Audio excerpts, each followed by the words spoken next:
In this video, I'm going to show you a little bit about my painting process. Now, I'm working on a painting that I completed in 2025. It's called Between Two Worlds, and it's based on a photo of a roller coaster that I took from a front car. There you'll see me checking the color that I just mixed compared to the color picker on Photoshop. So I have a computer screen open and I have the image of the area of the painting that I'm working from, as well as the color picker, which is on the far right. And I explain that in detail in the oil painting preparation video. Also, I talk a little bit about that foam tubing I'm using on my brushes, which makes them a lot more comfortable to hold for hours and days and months at a time. If you're wondering a little bit about the different mediums that I use, as well as the solvents that I use to clean my brushes, please check out the video that I call Oil Painting Tools of the Trade. And in that video, I show you a little bit about just the different products that I use. I don't clean my brushes using soap and water anymore. And I've found some really great solvents that are non-toxic. They don't smell, so you can paint in the corner of your apartment or in a studio apartment, and the smell is not going to be overwhelming to you. So definitely check out that video if you want to get some helpful hints about some great tools, great supplies for painting that are non-toxic. So in this painting, you can see from the photo that most of the edges are really, really blurry. And actually they range in blurriness from very, very blurry to just a little bit blurry, but there are really almost no clear edges in this painting. So the brush that I like the best is a filbert-shaped brush. And I found a brand that is very high quality, and it's called Escada. So the Escada hog bristle brush in a filbert shape, that's primarily what I'm using for this entire painting. Now, sometimes for larger areas, I'm going to get out a large flat brush for that. But again, I mostly use bristle brushes for my painting, and not the softer brushes. I find for me, the softer brushes, my painting gets a little too slick, and yeah, basically it ends up looking a little bit too slick. So that's why I stick with the Hog's bristle brushes. All right, so in this little section, I remember painting that, and I remember thinking, that looks kind of like a funny little face. You can see those two dark eyes and a little mouth, right, or a big mouth right there. Looks a little worried or concerned. Whenever I'm painting areas that have a lot of abstract shapes, I let my imagination run wild, and it helps me see the shapes actually a little bit more clearly if I'm associating them with faces or figures or animals. It's kind of the way you would use your imagination to look at clouds and see different types of shapes, or look at wood grain and imagine different shapes from the abstract organic swirls and patterns that you're seeing.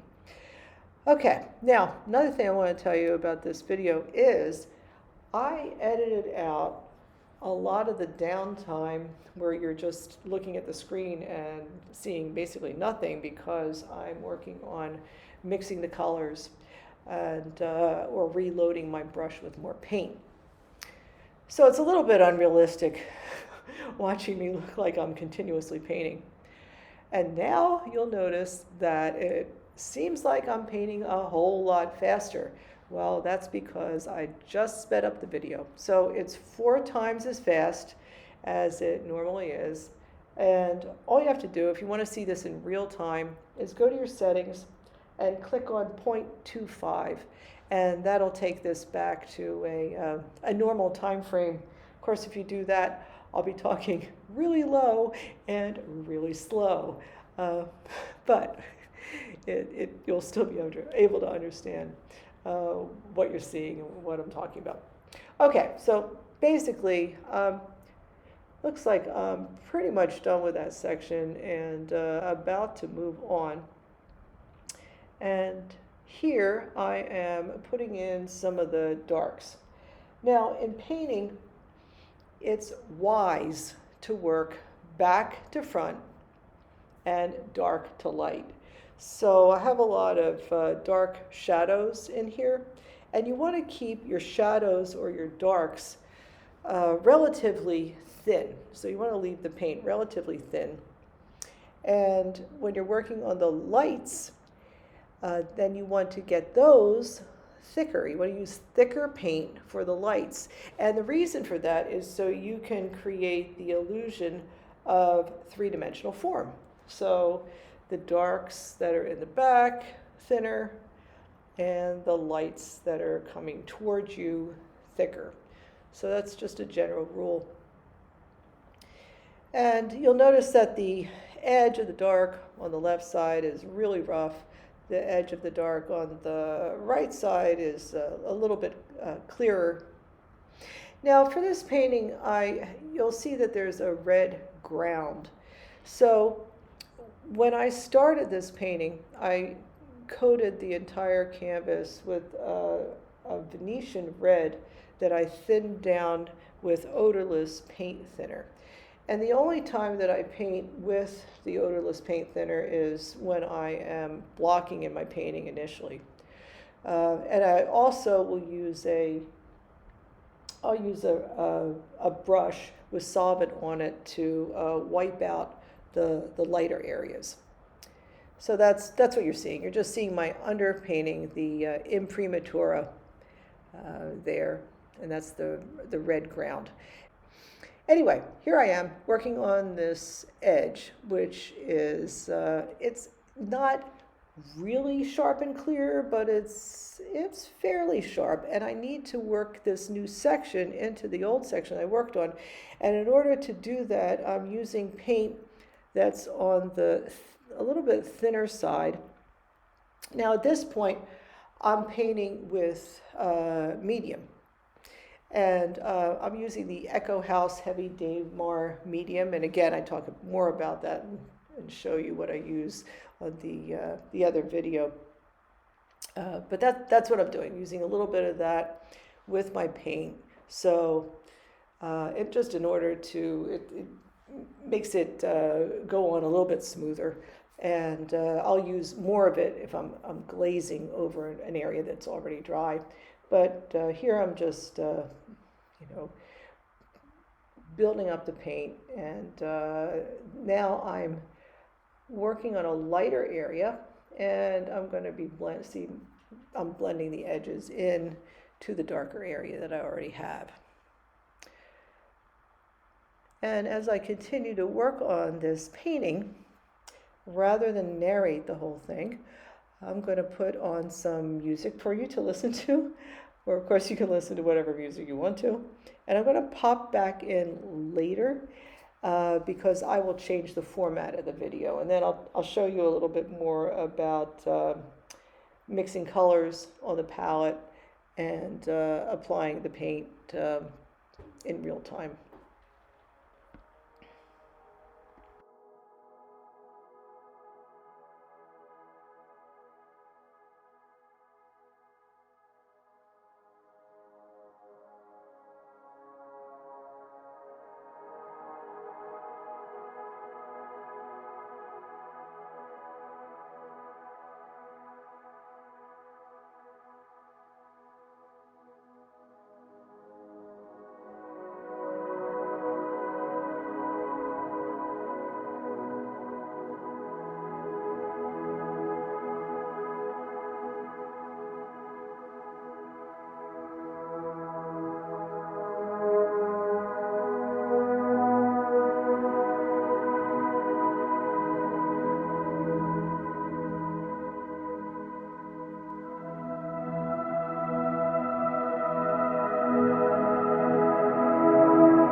If you've watched this far, you can see that I change brushes periodically.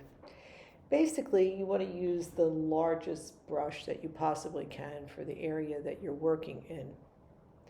So here, as I'm working on blending, I'm using a smaller brush, especially as I'm blending the edges of that lighter area into the darker area. Now I changed the format of my video, as you can see, and I thought this would be really helpful for you to see how I mix the color and basically how much medium I'm using too. So this is my little setup here, and you can see in the foreground there's two containers. The one on the left has the painting medium, and like I mentioned before, I use the Echo House Heavy Damar medium. And you see I just used just a little bit to add it to the paint. And the other jar that's larger and in the right corner, far right corner, that has my odorless paint thinner in there. Right now I'm using Gamsol, which is a product made by Gamblin. So this is actual time.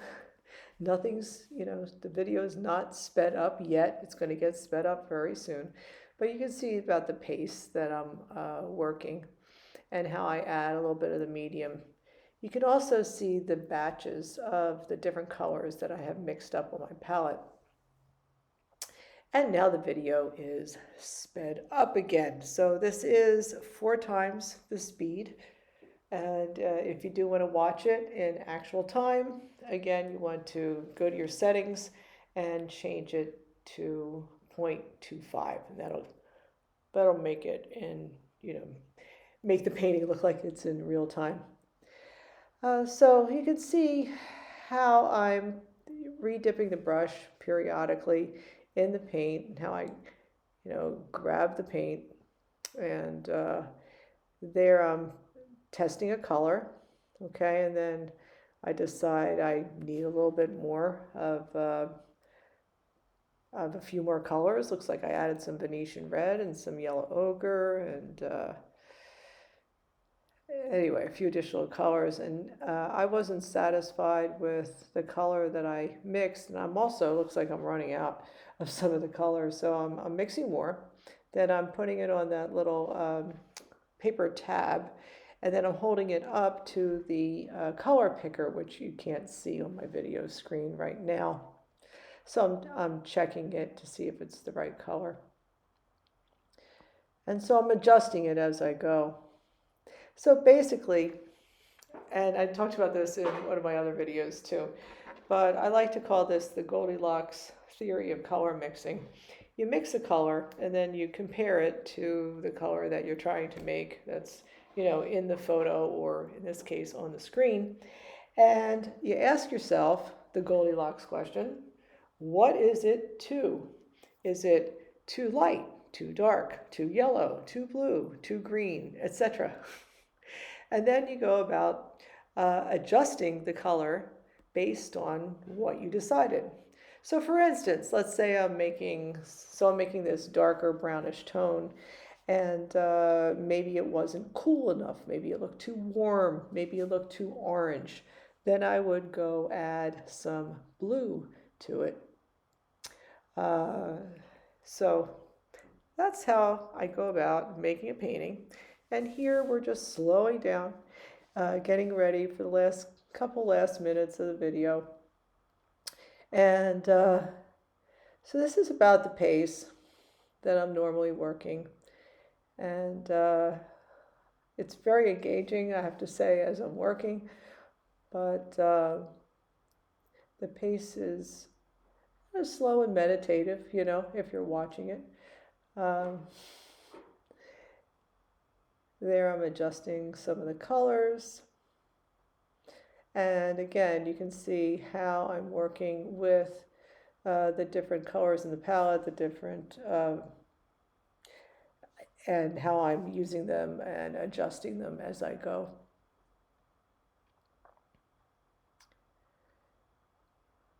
So here I'm working on blending that lighter brown in with the darker brown, and I'm creating this sort of this shimmering edge. So there's this edge that's light. It almost looks like frosted glass or something, and it's just that edge of that pipe, and that light is created with, when I took the photo, and with the movement of the photo.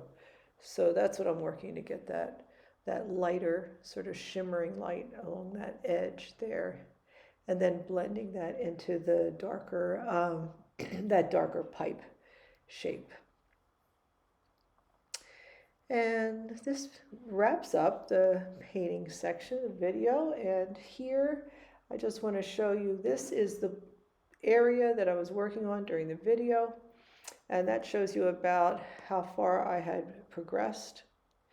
There I am working on the painting a little bit further along. And here is the finished painting, which took me about a month and a half to paint for a total of 232 hours. I bet you're glad you didn't watch the whole painting process on this video. It would have been very long. I hope you enjoyed seeing a little bit of my painting process.